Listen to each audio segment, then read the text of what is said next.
So today we are installing a pulley on the E60 M5 and doing an oil change as well. I bought a used Evo Sport pulley. Apparently it's like a 13% underdrive pulley, so it's a little more aggressive from what I've seen people say, but I don't think it's going to make a big difference in terms of different pulleys on the market, but we'll see. Step one is to remove this under tray to get to all the components for servicing the oil. The oil filter housing is actually on the right side over here under this cover, so you'll be removing this one as well.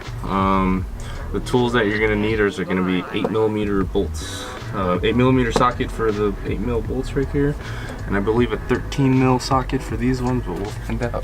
So once you remove the under tray, you're going to come up here to the radiator shroud.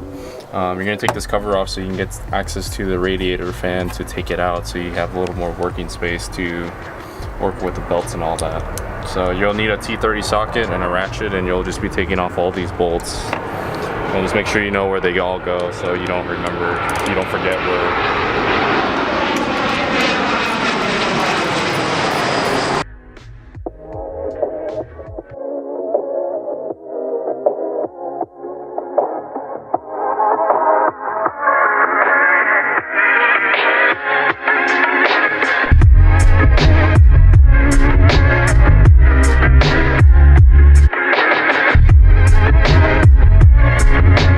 It's starting to drizzle a bit, but we're not phased.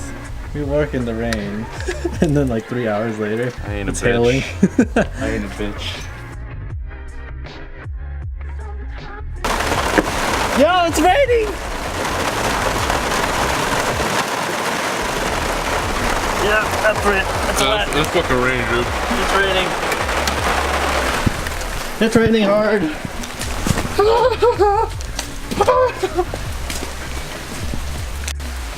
So we kind of just got fucked by Mother Nature. Of course, Alex grabs the first thing he sees, which is licorice. Okay, so the weather cleared up.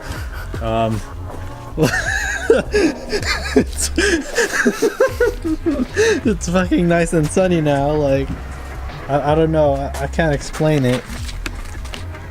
So he took out his radiator to make space. Which is a bitch. Was it? Yeah, it's a bitch. I didn't record it because it was raining. Yeah, it was raining. But as you can see, there's two little tabs on the side that fold. You gotta fold those in, and getting to them is kind of tricky. There's not much room. You can see it. You'll see how you'll do it on your own if you decide to do this. But just be patient. Make sure you don't nick these lines because they will get in the way. The radiator hoses will get into the way, and you'll have to push them a little bit.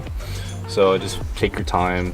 But once you remove the radiator fan, you can see you have a lot more room to work with between the pulleys, the belts, and the actual assembly, the crank assembly itself. So I think it's worth a step to take the time and actually remove that so you don't damage anything, and you just have a lot more room to work with, and it's a lot easier.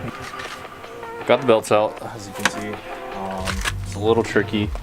To get the belts off, you're gonna have two tensioner pulleys. There's gonna be one, I don't know if Jay can see down here. There's gonna be one right here, and then there's another one right here.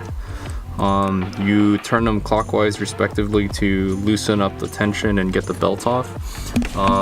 There is a process to get the belts off actually. The first one is going to be getting the power steering pump, the AC compressor belts off first. You're going to loosen the tension down here like this, clockwise, and then you could kind of slip the belt off and get it off and all that jam. To get this one off, you're gonna have to do the same. Loosen the tension at the tensioner, start pulling the belt off. But what you're gonna need to do is actually loosen up this idler pulley a little bit to actually free the belt, because when the idler pulley is fully seated, you won't be able to get the belt off. So you just kind of loosen the bolt out a little bit. Don't take it out all the way, just enough so you can pull the pulley back, and you'll have enough room to slip off the belt and all that, and continue on. So now that we've done that, we'll go underneath and start working on the crank pulley itself and getting that loose. Can you do me a favor? What? You got my toolbox. The little toolbox. What? So we just pulled out the pulley. Pulled out the pulley. I'll have to admit, it's a lot easier. It look so huge, like. Well, it's a stock one. Stock, yeah.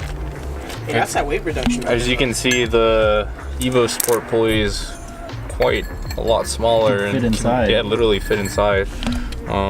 This is what they call a 13% underdrive pulley, and obviously, just looking at the two side by side, it's a pretty big difference.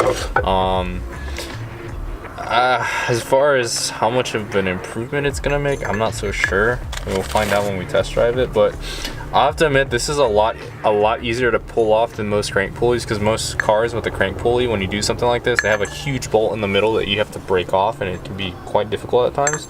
This one, it was just 6 13mm bolts, came off super easy, has a little dust cover that goes on like that. It's pretty straightforward. I can't say it's pretty difficult. We're gonna go ahead and start transferring all the stuff over and get it bolt up and go from there. So once you got your pulley on, just 6 bolts, 13 mil, really easily. When you put your bolts on, just make sure you put them on hand tight. Don't cross thread them, don't round them off. And once all 6 are in, go ahead and get your torque wrench and set it to 24 foot-pounds and just torque them until they click and go from there. Don't over torque. I don't want to know what happens to over torque. Shit, yeah, bolts fly off.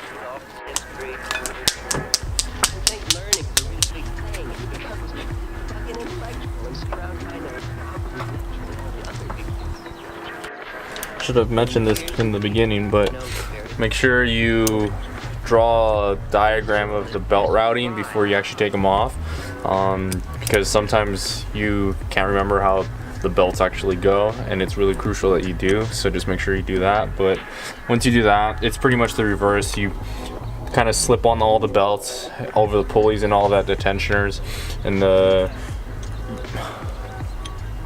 you gotta ruin a good shot, man.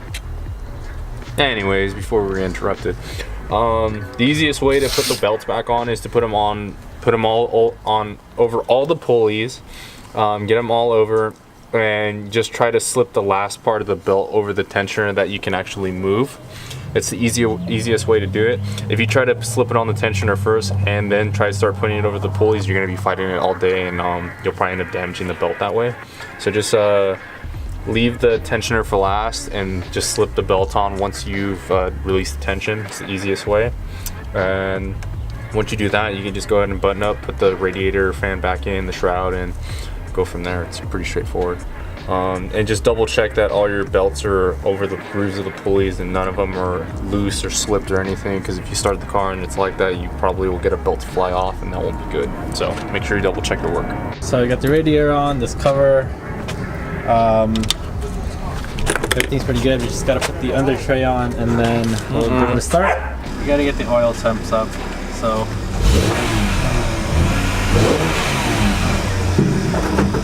let me get in my YouTuber vlogger style. Ready? Right. If you like that video, like the video, and if you want to subscribe for more videos, subscribe.